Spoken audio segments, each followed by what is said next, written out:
This poem was created for the NACITA Summit 2020. It has been said that the people closest to the problems are the ones with the solutions. The knowledge and understanding of how to turn trauma into personal and collective strength. The people who have been through the fire, who have walked through the flood, are the ones who have envisioned a world where their past circumstances are seen as a valuable asset, are used to determine next moves and next steps. The people hold the power, and the people build the blueprint. You see, when those with the lived experiences are engaged on the front end and empowered to step up and compensated for their ideas and expertise, power is exchanged, dignity is reclaimed, egos are checked, and restoration is released. I believe. I believe in the future of resilient communities, of spaces created with imagination and intention that repair historic harms, that focus on home and build our communities through multiple dimensions, that are led by people who are prepared to stand in and stand up for the good of the all, who are waiting and ready to make the difficult decisions. I believe in the people who are willing to take the fall, to look through the lens of anti-racism, to work with a heart of hope, and to build together at the speed of trust. I believe in the power of resilient communities, of sacred spaces and prosperous places. I believe in the people just like us.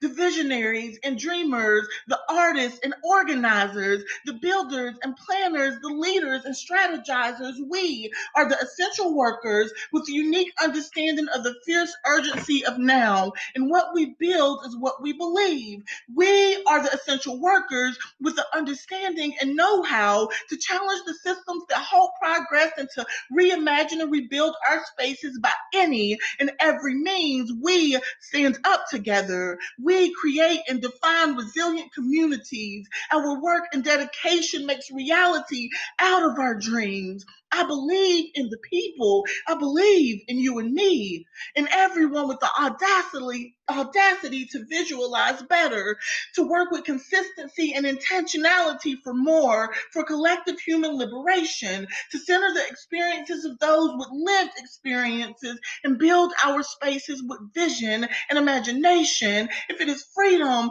that we desire, we must be willing to release those things that weigh us down. If we want to take our community higher, we must always remember that those closest to the problems are the ones who have been gifted with the know-how to rework these systems, to reimagine our places with courage and brilliance. I believe in our people. I believe in community. I believe in our rise, and I believe in our resilience.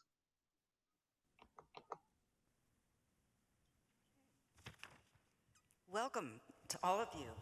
Welcome again to those of you who attended the November 1st session on affordable housing and/or November 8th on food insecurity, and for those of you who are attending for the first time tonight as we examine the issue of schools and children. Next Monday, the 22nd, we will explore equity and empowerment. My name is Chris Jones, and I've been a member of this church for 6 years, along with my 2 adult sons and their families. I've been serving on this church through the Stevens Ministry, and I'm supporting those who are taking care of family members with dementia. I also serve as a member of this Race Forward committee. I did find myself during COVID turning more inward, and I spent a large portion of my time just feeling sorry for myself.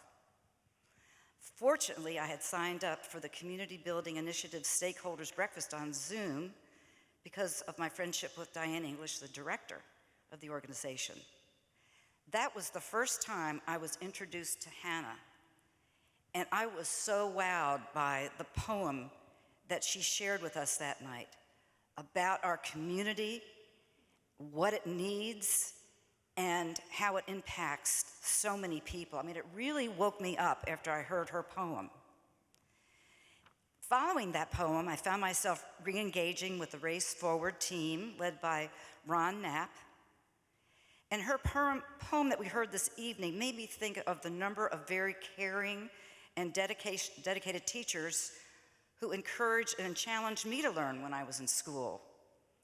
My two sons, who both went to school here in Charlotte, often shared stories about the teachers they admired and that they learned so much from.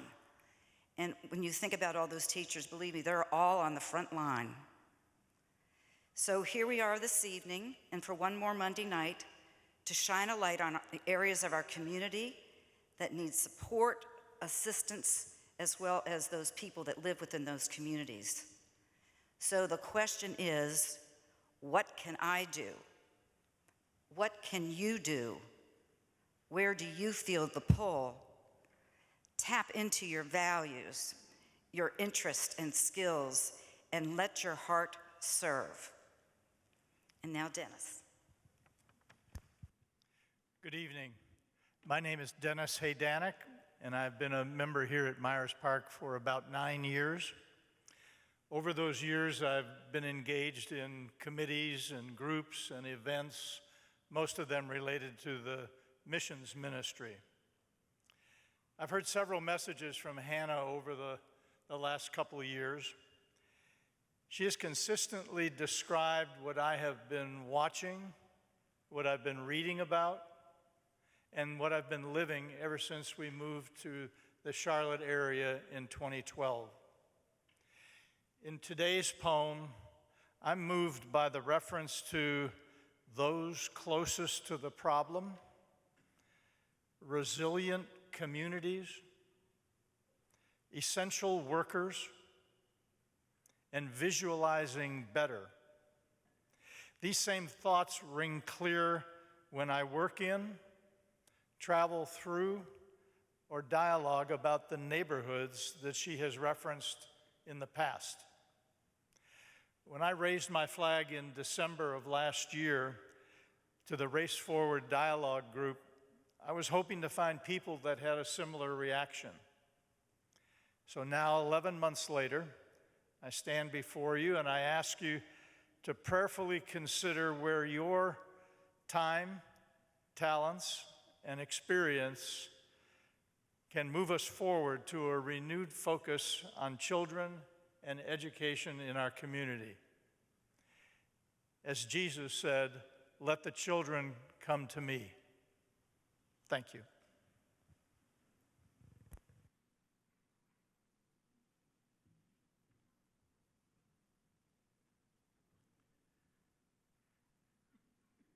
I was pondering what it would be like to have Hannah come and preach for me, with me, one Sunday. Bring the house down. It'd be great. I'd add that Chris and Dennis, they talked about themselves. They have beautiful grandchildren that I know. Sometimes we think schools are about children. They are about children, but schools, it's about all of us. It's a statement of who we are, what kind of people we are, which children matter. You know this, the dominant mode of thinking in our area is that, I want the best for my kid. That's just what they want, the best for my kid. In this place, we say, we're not just about the best for our kid, we want the best for all children. We're going to do all that we can to make it happen because we're different in this place. We have different priorities and different values. So I look forward to this evening. Let's bow our heads in prayer. Gracious God, out of all of our institutions, it's hard to think of any one of them that is more transformative and or malformative than our schools. Our schools always need attention, and they certainly need attention now and in this place. They do not mirror your kingdom, but we wish that they did, and we want to be part of helping them to mirror your kingdom so that all children are lifted up, all children are encouraged, all children learn, all children come to believe in themselves and in a future that can be good and bright for all of us. It's a community issue, it's a world issue, it's a theological issue. Keep this always in our minds, O Lord. Stir us to be the people that you're asking us as a church and each one of us as individuals to be. In Christ's name we pray, amen.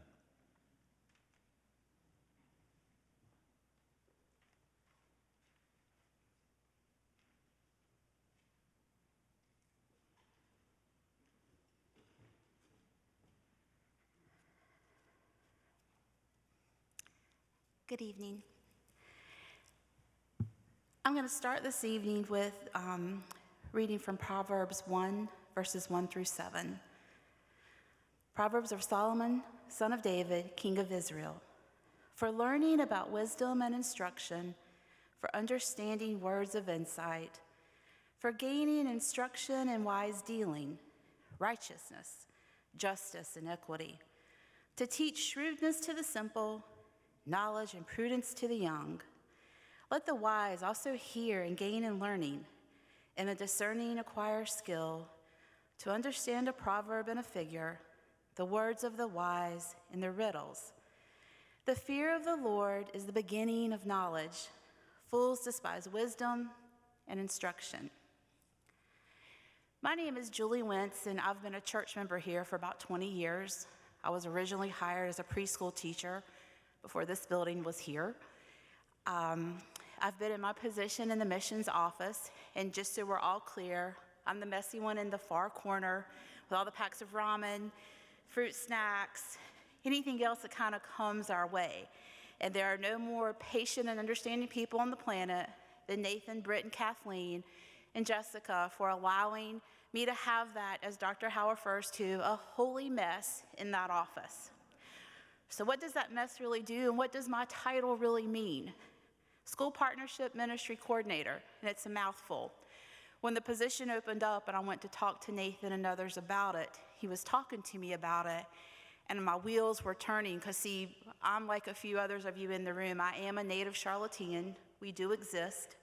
I did go to public school here a long time ago out in Southeast Charlotte at Independence with that ridiculous cannon, but we were there.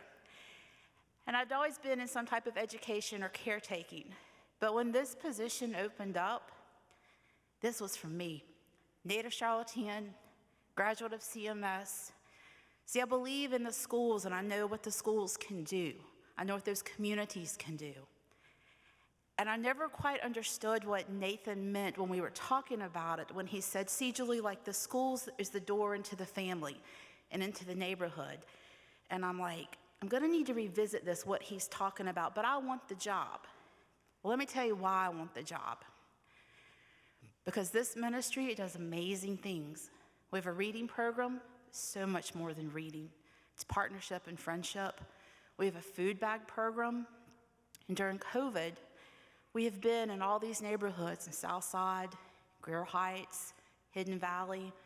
We've been there handing out food, handing out masks, handing out books, handing out Dawn dish detergent or anything else that someone may need.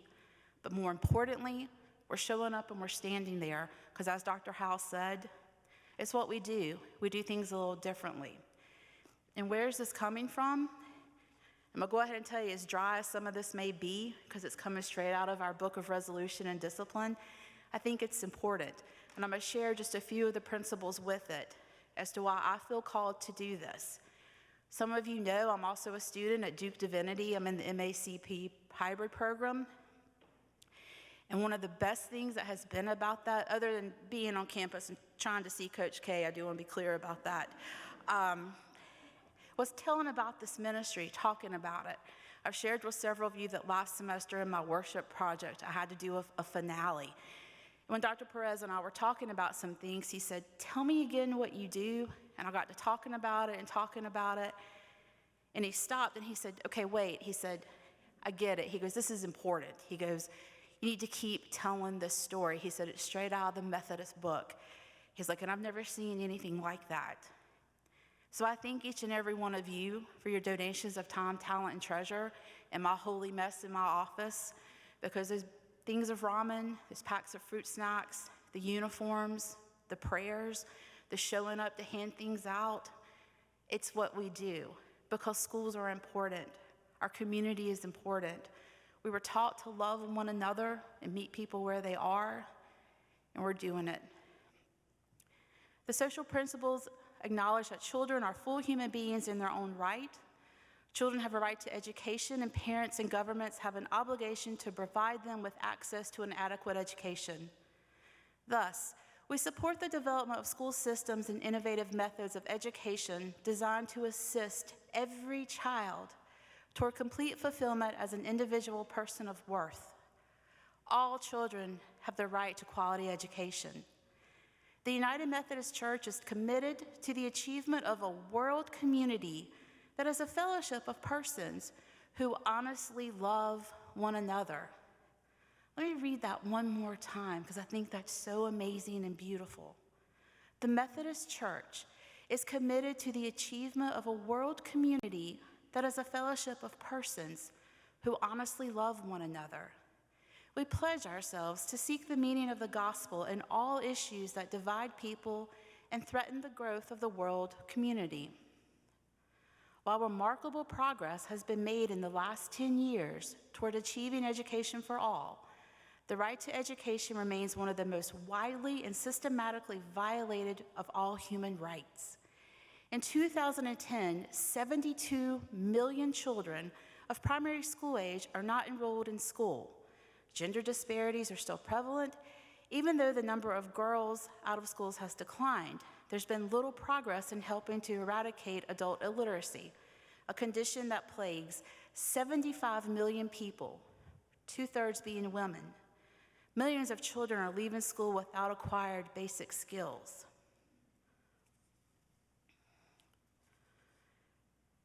Therefore, the General Conference of the United Methodist Church calls on the United States, the European Union, China, Japan, Brazil, Argentina, India, and other rich nations, as well as the International Monetary Fund and the World Bank, to deliver on their promises to the world's children by providing substantial and sustained increases in aid for basic education in poor countries and create a global fund for education.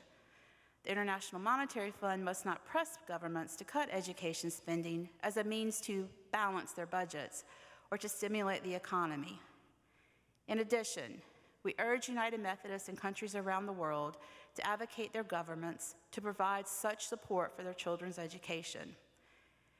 Again, that's just kind of a brief synopsis as to why we as Methodists are called to do what we do. One other thing that really spoke to me is that there are tons of organizations across our great state that advocate for children. One that I'm familiar with and a member of is the NC Child, which is the voice for North Carolina's children. Several years ago, so pre-COVID, when we were all out together, the director of advocacy, Greg, got up to speak and he said, we need more folks to understand that our public schools are really becoming our frontline child poverty agencies, but they're not ready, funded, and equipped to handle the magnitude. And he's right. And I bring that up again just to share why you see things floating around the missions office that we do. The clothes, the food. We're getting out there and doing what needs to be done. And I cannot leave without standing up here without acknowledging the two women that will speak tonight, two of the best in the business to do it. And when COVID hit, one of the first phone calls I made was to Sonja Gantt, because I knew if anyone would, one, take my phone call and listen, it would be Sonja, because she knows how important our schools are. She knows what communities can do when we all come together. I again thank you for being here. If you ever have any questions and you dare walk through my mess of an office, come by and see me. I'd love to talk about what I do.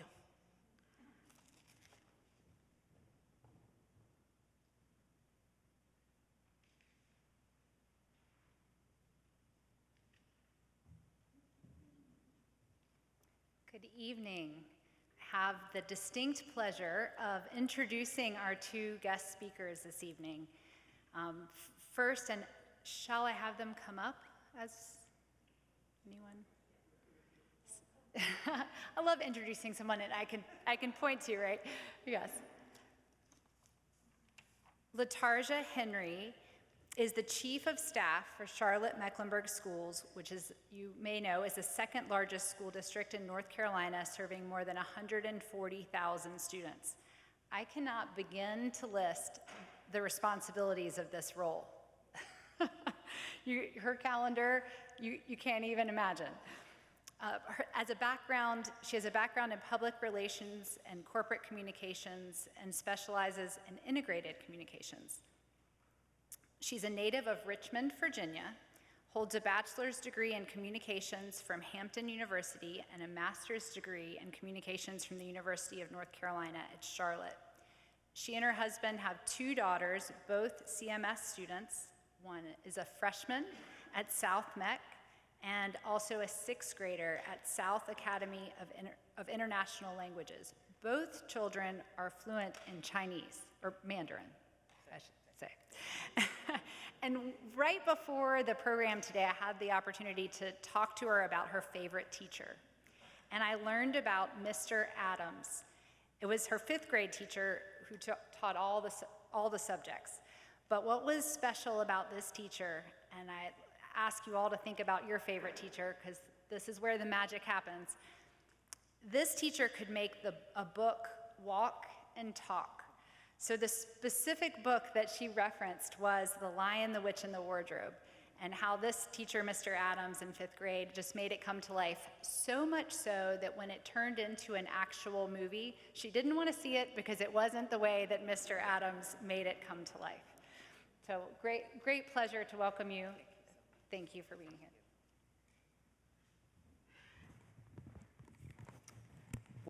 You so much for inviting myself and Sonja here today. I have to say this, I do feel very much at home, and I will share with you that many years ago, I think it was probably, 2004, 2005, many superintendents ago, this was Superintendent Peter Gorman. I worked for him, lots of superintendents, and at that time, we realized that one of the things that was most important to us is making sure that we brought the public into public education. And one of the things that we were tasked to do at the time I worked in community and communications is that we actually created a faith summit many, many years ago. And the results of that faith summit is this relationship. Many relationships across Charlotte where we asked houses of worship to actually connect with their local schools to actually bring public into public education. Now, I will tell you that that request was twofold. The first is we knew then and we know now that one of the things that differentiates the public education experience is the power of people who get to engage with our children, right? We have a big task in public education to educate kids, but we also recognize that we can't do it alone. And that a lot of the work, the good work that public educators do is exposing children to different things. And so as a result of that faith partnership, many, many, many houses of worship and churches actually connected with schools and have since that time been connected. Well, why do I say that? Because when we think about what happened in 2019, 2020, I have to tell you that as a woman of faith, there were many, many moments when I'm like, Lord, what is it that you have called us to do as a public education system, right? What are we supposed to do? And I can remember that the need was so great that we had to ask for help. And when I think about some of the tremendous things that houses of worship all across Charlotte did for us, is that they actually stood in the gap and provided resources in places, and let me just say this, in places that I think a lot of churches had not been in Charlotte in a very long time. So that was good for us because we were able to see faith in action. We were tasked at the time, and I know you all know this, with doing some of the things for our kids that many of our systems, governmental systems, weren't equipped to do. So if you think about the fact that kids were used to coming to school, we had normalized the fact that they got all of their meals from us. We had normalized the fact that all of the things they needed, if they needed clothes, if they needed food out of school time, if they needed different supports, they could come to school and get all of their needs met. Well, one of the many things that the pandemic did for us is it provided us an opportunity to say, oh my goodness, what happens when the school closes down? How do we get those resources in the hands of the children and the families who need them? And we realized many, many things, but one of the most powerful things we realized is that they were dependent on the school building and the people in the building and the services that the school provides in order to get their basic needs met.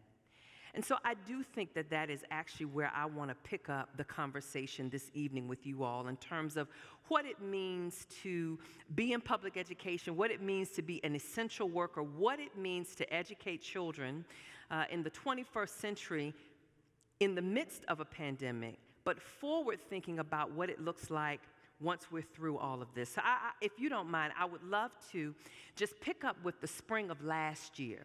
So you'll remember that we actually began last school year doing school remotely. And let me just say this as a working mother. It was a disaster. I failed miserably, like it was just not good. Like everyone was on the internet.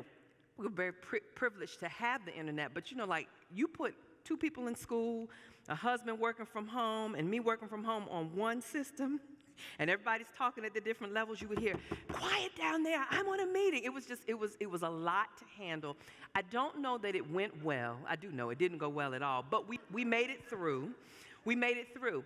But when we got the opportunity as a school system to say, we're going to open our doors for any student or family who would want to, in March, come in for school on rotation. Do you remember the rotation talk? So you would come in on rotation, somebody else would come the next week on rotation, we would be 6 feet distance, we would have a limited amount of kids in, we would have kids on remote, we were gonna do this thing differently because we recognized while we were in remote that we desperately needed to see our kids and our kids desperately needed to see us.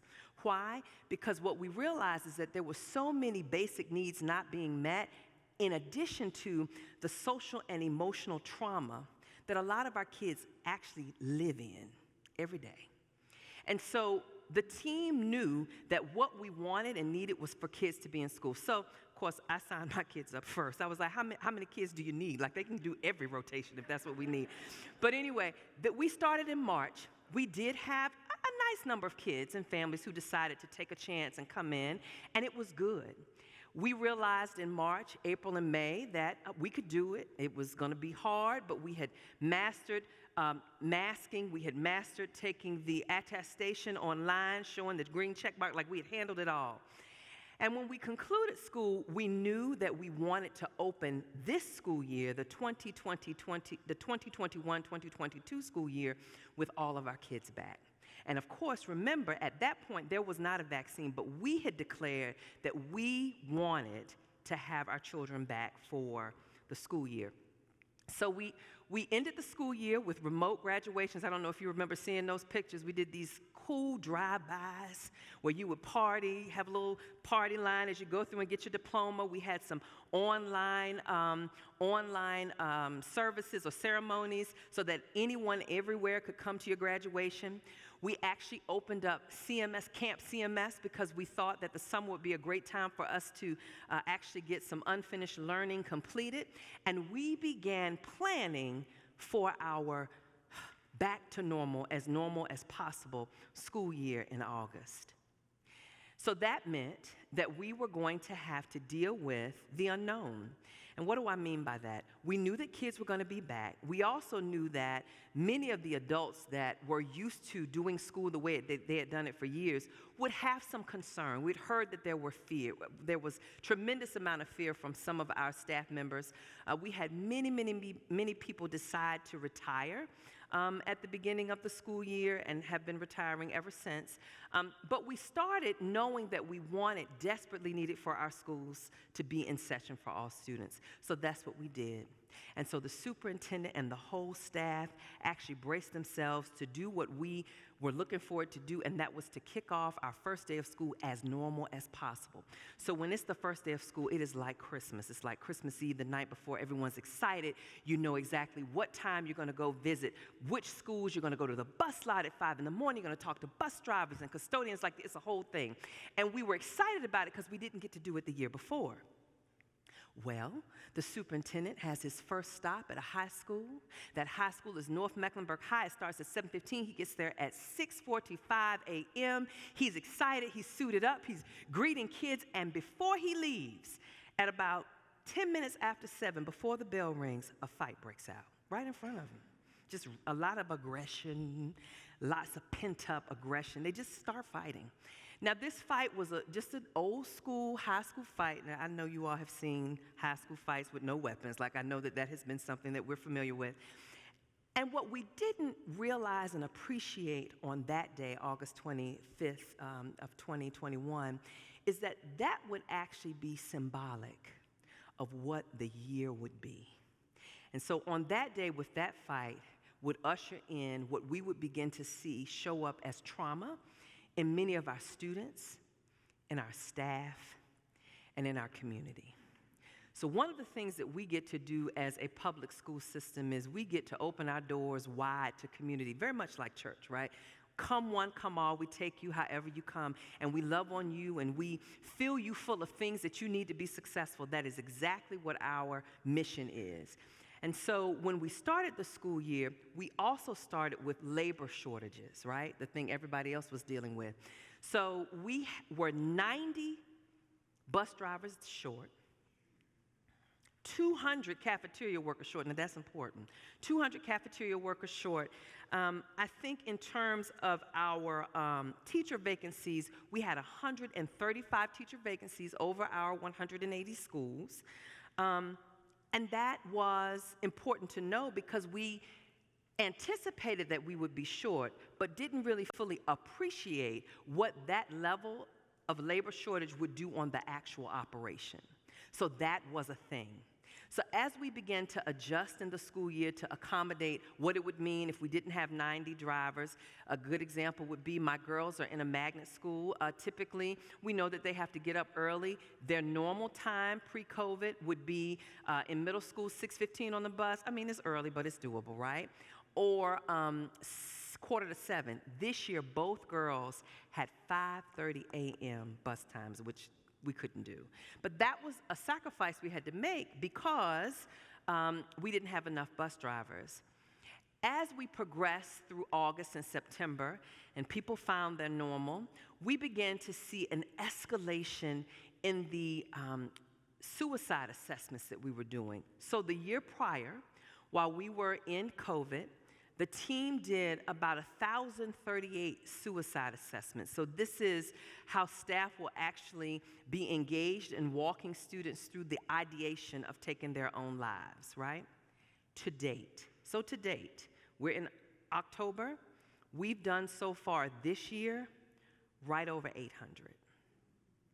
So our children are showing us that they need help.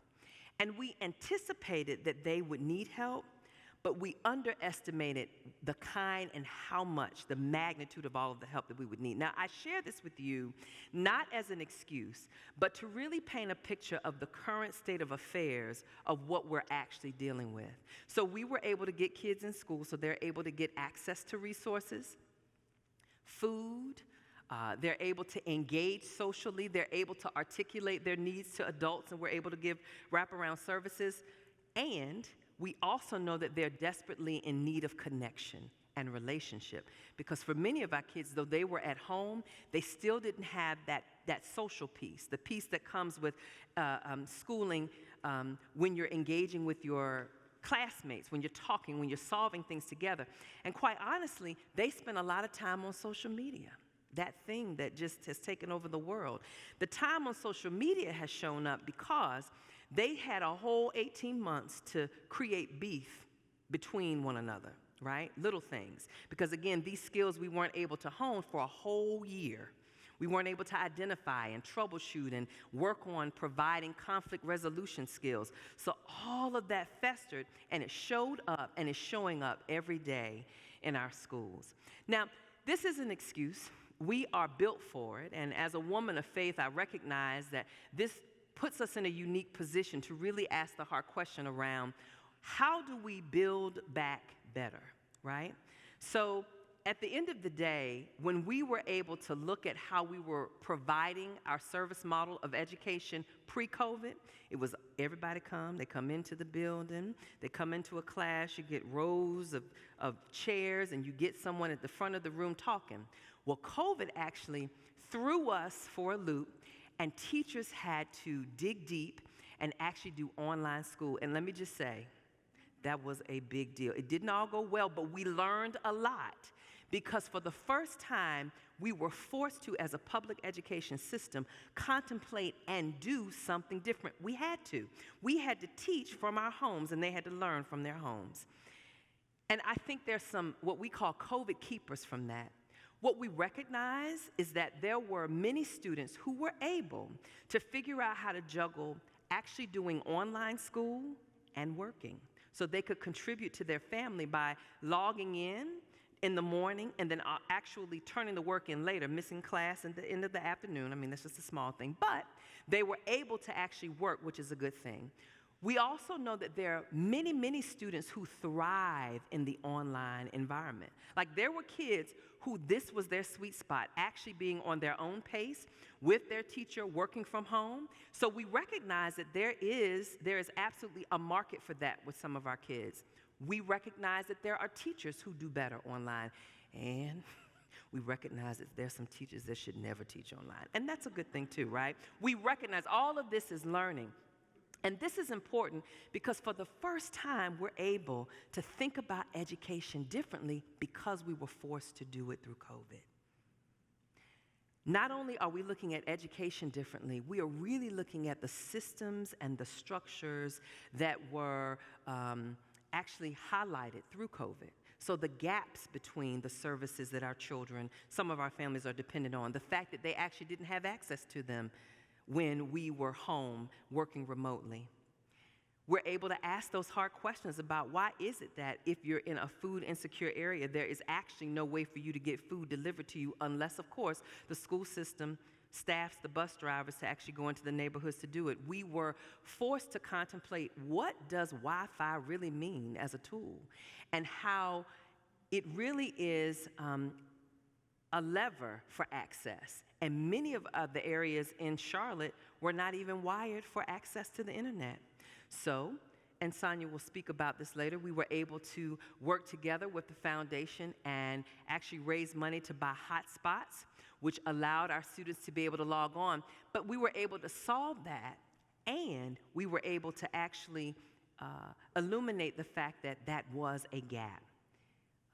Inclusion to technology was a gap. We were able to provide it, we were able to do it, but it got us thinking about what are some of the other gaps that exist that impede the process of children being able to have an access to a high-quality education. Now, those are the things that are happening. That's real-time look at the impact of COVID.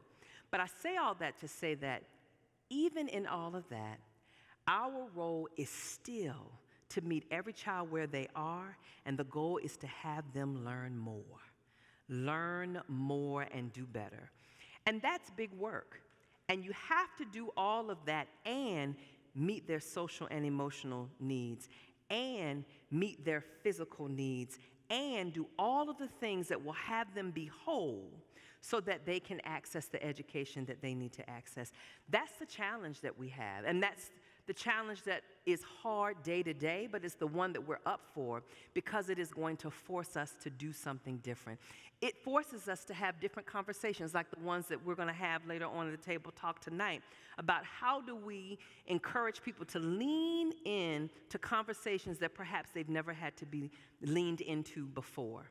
And so we're excited about what it looks like on the other side. We're excited about what a new system actually created and built with the lens of equity for all children to be at play. I mean, as you begin to think about public education, and you know the history of who public education was actually designed for, it was only actually designed for white males. That's the history of it. But now we're we have the opportunity to reframe that, and we can build back better. We can dismantle the systems that have not been equitable for all, and we can build a school system that will be equitable for all. And that is big work, but it is going to take the entire community to really help us identify those things that we can do together. One of the quotes that I keep on my wall in my office is an African proverb, and it is, "The child who is not embraced by the village will burn it down to feel its warmth." And that, for me, symbolizes exactly where we are today. Our children are telling us that they do not have what they need and want. And I believe, and I know, because I've asked them, they haven't used these words, but it is what I gather from them when we ask, what do you need? They are in desperate need of relationship and in desperate need of love. What does it look like to be engaged with other humans that look like you and don't look like you? What does it mean for someone to ask you, how are you doing and what do you need, and it be a priority for them? That's the gap. That's absolutely what we're solving for. How do we show the thing that is free, which is love, to every student in this district, whether you live around the corner here or whether you live on the other side of town? How do we show that, and how do we make that something that every child actually can fully expect to receive from every person in a school building and every person in community with them? That's the challenge. So that's all I have right now. What do I do now? Do I give this back to you? Okay. Thank you. Thank you.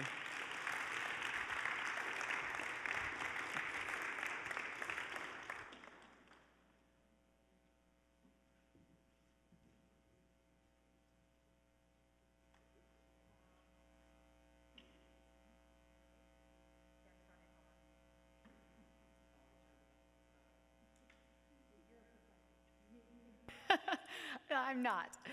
Wow, our community is so lucky to have your inspirational leadership at the helm in our district. And I loved what you said about bringing the public to public education, because I think that there's a lot about, a lot of benefit people in this room and that our community can provide with that mindset. I'm looking forward to being able to volunteer again in January when we're allowed in the schools. Now I have the distinct pleasure of introducing Sonja Gantt. She is the Executive Director of the CMS Foundation. I'm pretty passionate about this organization. I happen to serve on the board. And the CMS Foundation she helps to make sure that the CMS Foundation carries out its mission to enhance the student experience and elevate the teaching profession in our school district. In her role, she oversees the organization's strategic direction, administration, fundraising, and programmatic focus. She is a Charlotte native, so there is another one, and also a proud graduate of CMS. She graduated from East Mecklenburg High School and holds a bachelor degree in broadcast journalism from the University of North Carolina at Chapel Hill. She and her husband have 2 children who are both CMS graduates, and her favorite teacher was at East Meck, and her name is Mrs. Wendell, and she was the student council advisor. And what Sonja mentioned just that resonated with this teacher and made her feel special was, regardless of age, the teacher made the children feel like they had a voice, that what they said was meaningful, and just can think about what a difference that makes when you're in high school. Sonja?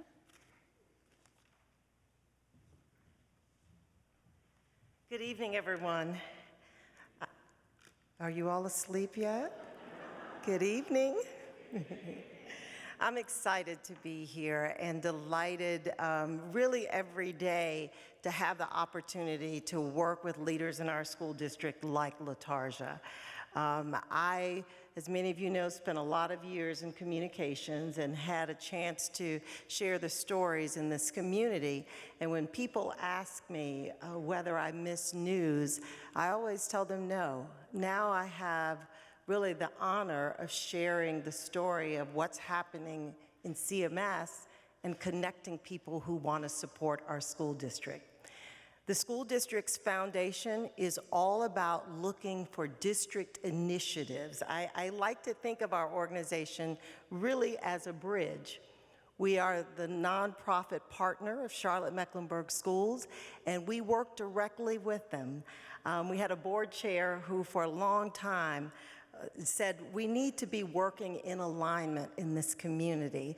I loved Hannah Hassan's poem because when she said the people closest to the issue often have the solutions, I think it's our educators that we need to be listening to a lot more. And so I have the opportunity to hear the things that they think will move CMS forward, and then to go out into the community and talk with people who really want to invest in our school district, and we look for those high impact opportunities together.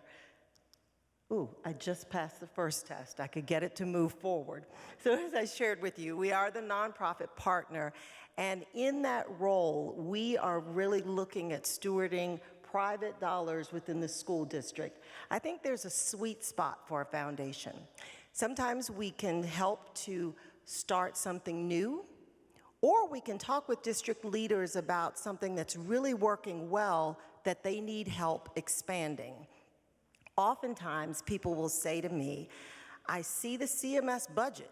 It's pretty large. Is that not enough money to do everything you need to do? And I always like to share with people that CMS's budget is not like my household budget. So if I need new tires or an air conditioner, then I know that there's something I'm not going to do next month. My husband and I can shift things around. But our schools are, as you know, if you have lived in this community for many years, a school board does not have taxing authority.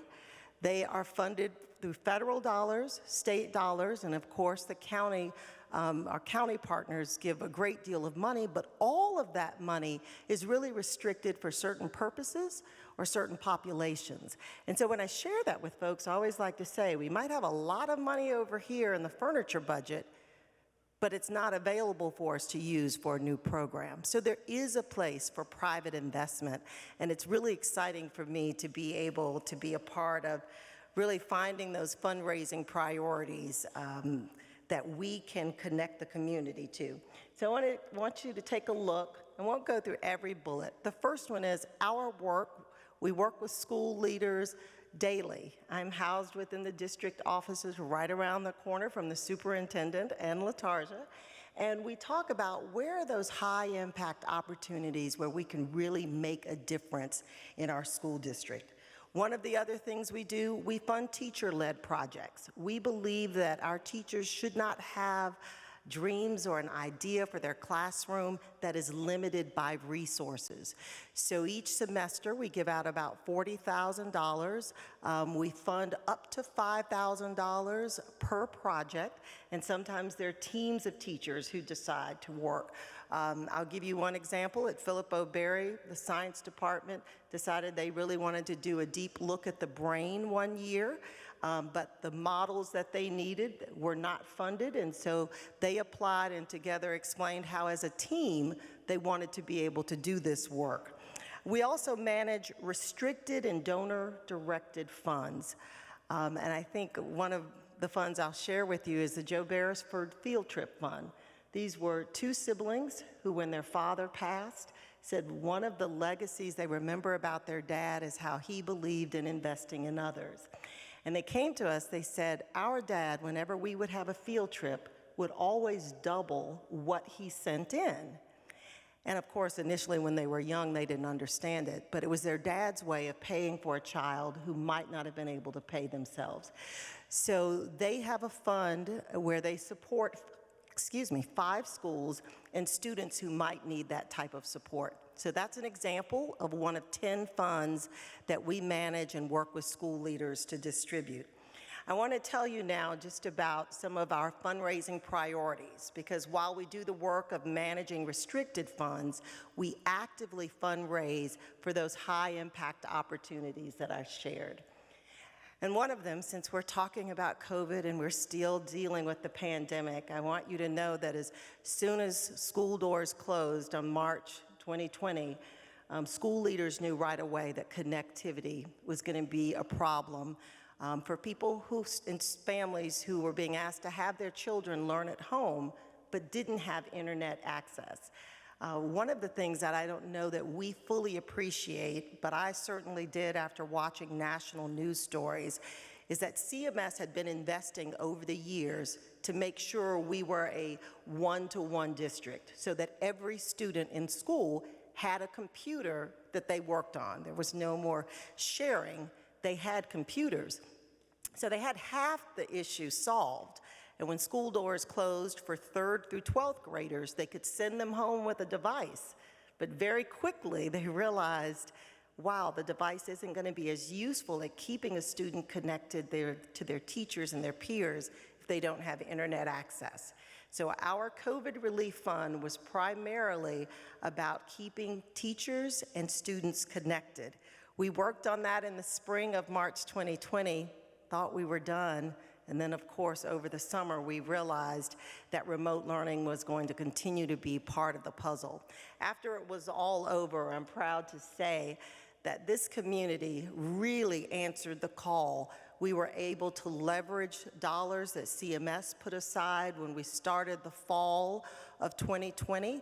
And it says August, but please know that $4 million was raised from March of 2020 through last year to support internet access for students. And because of our direct effort, 12,000 students were able to be connected, and that represents 2,000 members of this community. We were so grateful for the support of individuals, private foundations, as well as corporations that heard the call and came together. And I think it was really an easy ask, almost like selling Girl Scout cookies in some ways. But with so many people working at home, I don't think people were able to bear the thought that a child couldn't be connected to their teachers because of lack of internet access. Most of us do not consider the internet a luxury. Most of us just consider it like the power in our homes. So I'm very grateful. I think it's a wonderful example of the community we live in that when presented with the need really does answer the call.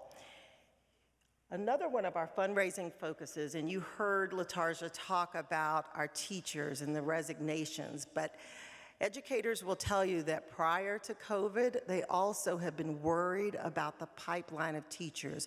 We just don't have as many students graduating from college and coming into the classroom. And that means for any school district in this country, including CMS, it's really important that they not just depend on students graduating from college for those first-year teachers, but that they also cultivate other pathways to people becoming licensed classroom teachers.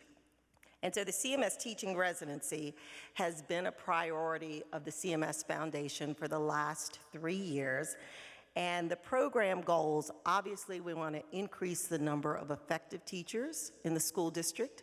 We also want to make sure that we're diversifying our local teaching force, because we know that diversity is certainly a strength of ours in our school district, but our core teachers don't match that diversity. And then we also want to address gaps in the areas of highest need. So I mentioned to you that I'm a former journalist. If I wanted to teach journalism in CMS, this program wouldn't be for me. This is strictly focused on the areas where they need teachers the most. So I want you to think of middle and high school science and math, also exceptional children, and elementary school teachers are in high demand right now. LaTarja mentioned to you just some of the impact that we've dealt with. I want to call your attention like halfway down the page in October, and you might have seen this in the paper. They have already, by October, processed 500 teacher resignations. That's pretty significant. So you started the year with 135 vacancies, and since that time, 500 teachers have said we are going to resign. If you want to compare, think about what happened the year before, it's 300, and then pre-pandemic was 169.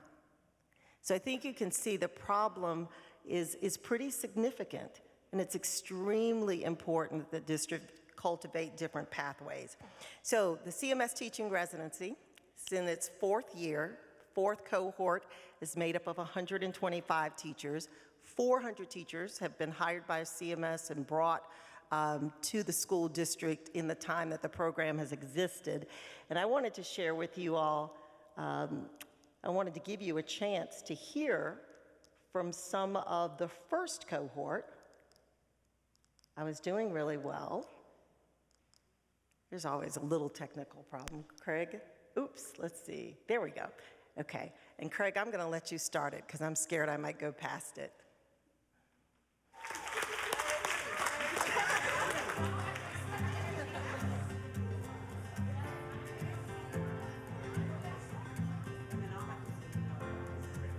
There are no diplomas, no caps and gowns, but this is sort of like a graduation.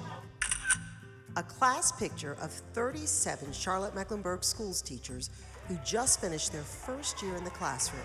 You all are amazing. Let's give each other a round of applause. I think I've always been a teacher at heart, and I think I was trying to run from it. And I think that I finally found what I'm meant to do. It's been wonderful. It's been surprising.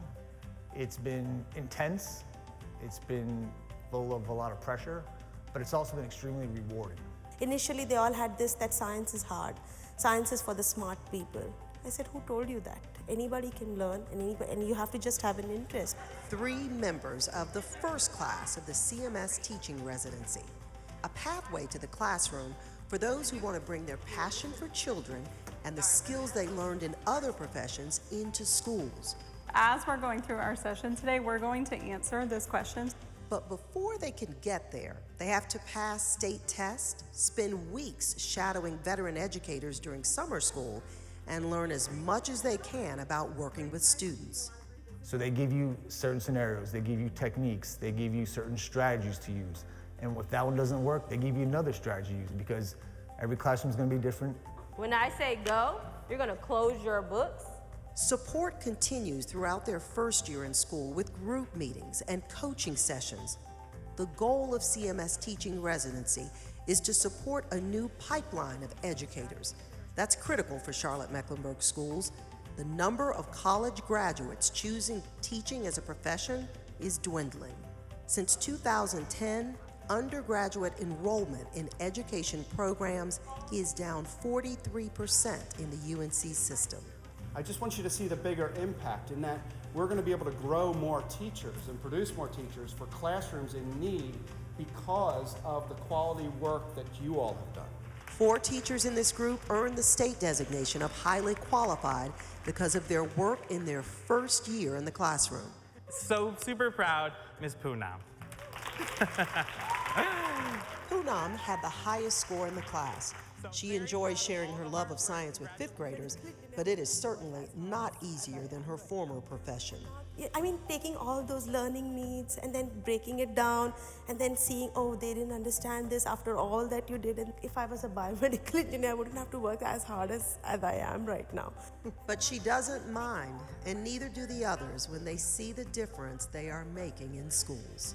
You might not remember the quadratic formula, but you remember the skills I taught you on how to think critically, how to kind of dissect your problems, and maybe make better decisions, because I'm teaching you how to reason on the math. It's not just about the skill. And I have some students in my class who in the beginning of the year wouldn't raise their hand, wouldn't want to talk. Now they're raising their hand, jumping out of their seat, ready to answer.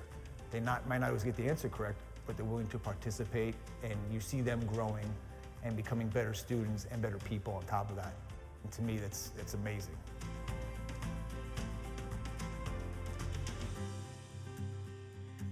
So our support, they have to pay a tuition, and our support goes along with the goals.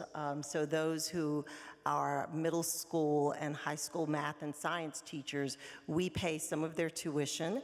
And then every first-year teacher has a series of state tests that they have to take, and they are responsible for paying those testing fees, and we pay half of those for those who are eligible as well. And then we also pay for recruitment or retention bonuses for those in special areas as well. So they're a special group of people, and I will have to tell you that you heard Poonam Rai talk about being a biomedical engineer was not nearly as difficult as what she is doing teaching 5th grade science. That sentiment with every group, someone always expresses that.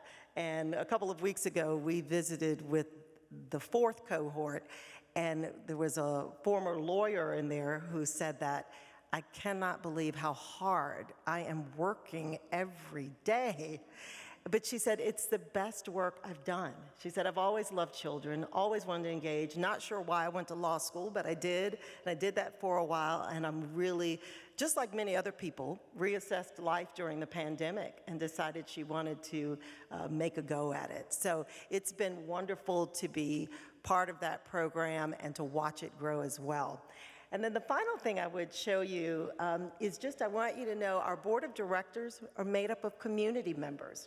The superintendent sits on our board, but everybody else is a community member who cares a great deal about Charlotte-Mecklenburg schools. I'm very proud to tell you that the majority of the board, if they do not have children in school right now, their children are graduates of the district, or they themselves are graduates of the district. So they come to this work with a passion that is really incredible. I hope you recognize two names up there. Courtney Ramey, who introduced me, is our board chair right now, and Lindsay Jones, who extended the initial invitation, and I think I met her mother-in-law. Is also a board member. And so it's a fabulous group to work with. And we all are working together because, as Hannah said, we have to be resilient. We have to have a vision about our community. And our vision is that our children and our teachers would have what they need to succeed. I leave you with this, and it's an invitation. On March 17th, we host an event called Teacher Talks. We used to host it at Spirit Square, but as you know, Spirit Square is under renovation. So we will be at Halton Theater over on CPCC's campus. I know that's St. Patrick's Day. That's been shared with me by quite a few people. But we start our event at 5 o'clock with a reception. And how many of you are familiar with TED Talks? Wonderful, wonderful. So these are really like TED Talks given by our teachers about their experiences in the classroom. And for the first 2 years, we hosted it only for CMS. And it was really our board members who said, I've thoroughly enjoyed this every year. You don't need to be a classroom leader to get something from the talks, and you need to open it up to the community. So that is what we're doing. I would love to have you. You'll see more about it, and I'll make sure to share it with Julie. I know she'll get it out for me, and Britt to share with you all. So I thank you, and I think I'm supposed to turn it over now, but please also take notes, cms-foundation.org. You can learn a lot more about us. I know I was speeding through, but please take a moment to just peruse our website. Thank you so much.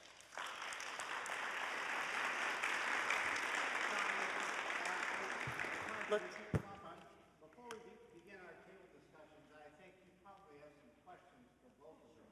These have been outstanding presentations, so have at it. I'll start. Okay. You have a shortage of personnel. There's been a lot of press about this Leandro case. If this were forthcoming, would the money provide additional counselors for schools that don't have them, additional personnel? Obviously, that's not what you do, Sonja, but you know, this is a lot of money for the whole state. So then, please, others. Yes, so as Sonja mentioned, we actually get resources from 3 different places: the state, and we get those resources from the state in the form of what they call ADMs, so teacher positions. So it's not cash money, but it will be allotments for additional staff. So to your point, yes, we would get additional staff as a result of that. And also, yes, so we didn't talk about that this evening, but we did get an infusion of federal funds, American Rescue Plan dollars, that we could use to address any issues brought on by COVID. And one of those issues is staffing. But I think it's important to realize too that yes, we will have the resources, but it's also important to realize that the shortage is in people who actually are saying yes to being in person and teaching kids, yeah. Yes.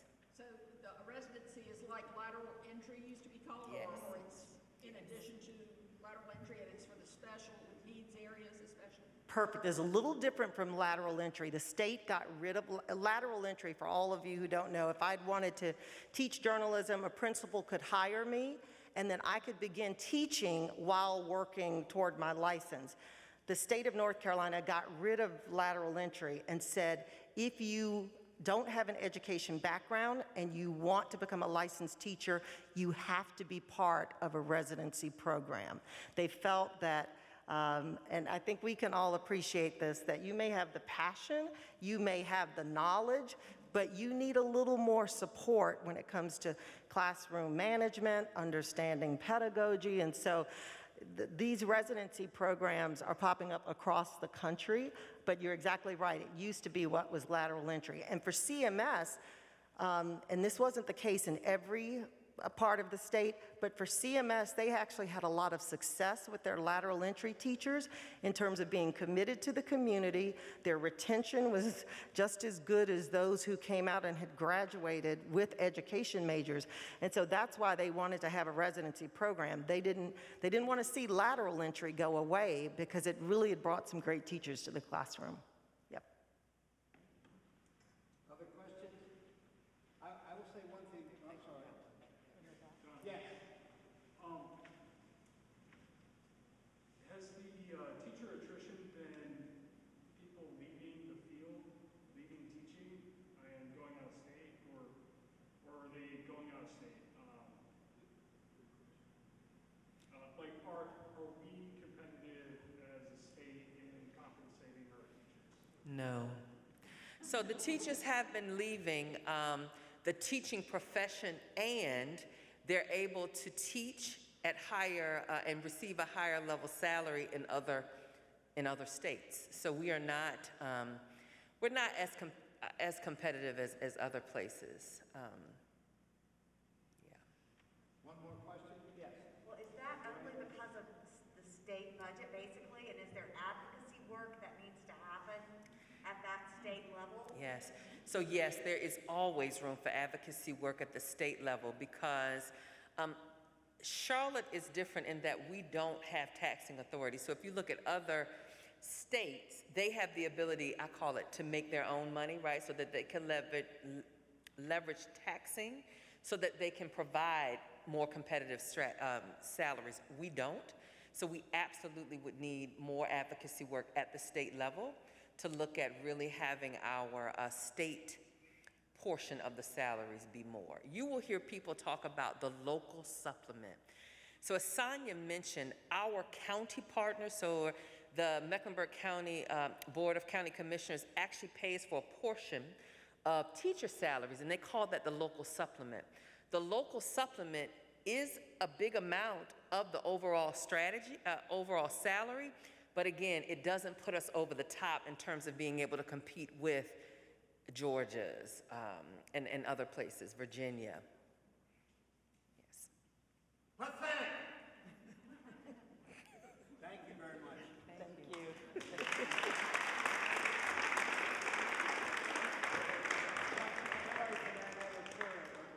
We've got a state budget with all the surplus we have. It is embarrassing that teachers leave here to go to other states and state. We come now to the table to talk, discussion. Each table has a facilitator. We want to hear from everyone.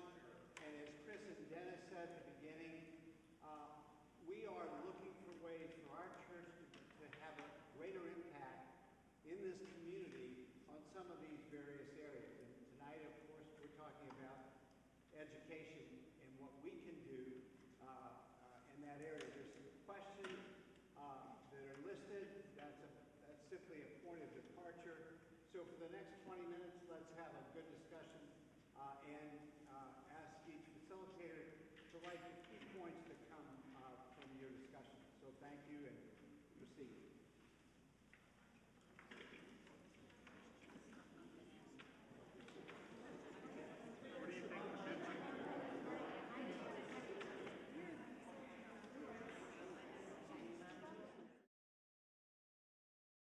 Thank you, Sonja and LaTarja. If you notice, the title of our program is The God Who Sees, and we need you to help us see. You know, and if we don't see, we don't serve.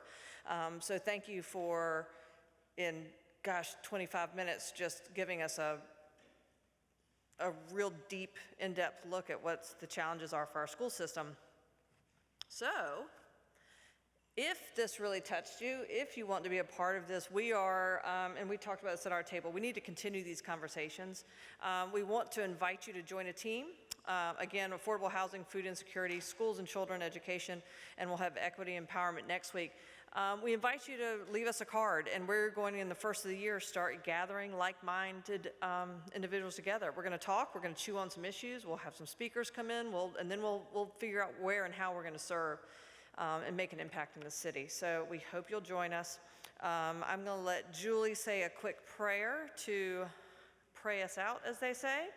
And then continue your conversation as long as you want, but thank you for being here. Next week, we have our equity empowerment. Hannah will be here in person doing one of her poems, so that should be really fun. And then we have Justin Perry coming to speak as well. So join us next week for the final leg of our series.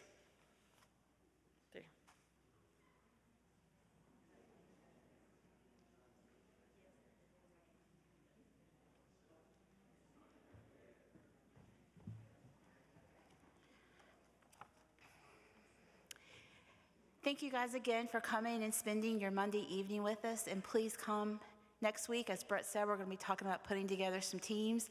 Please feel free to reach out to anyone. The Race Forward team, the missions office, again, I'm the messy one in the corner. Stop by. Love to see you. If we could take just a moment, take a deep breath, and we're going to prepare our hearts and minds for prayer. And I'm going to close this out. And I'm reading tonight from one of my favorite books, Marian Wright Edelman, Children's Defense Fund. I could read about this whole book, but I won't do that to us tonight. So if we can just take a deep breath and close our eyes. God, guide our faith by what it might be that we make our children whole again. God, help us to believe with every ounce of our being that we, with your help, can save our children and make them well, as you did the woman who said, "If I can only touch his cloak." God, renew our spirits, your spirit within us, and make us worthy carriers of your message of love and hope in life and all we say and do this day and forevermore. Amen.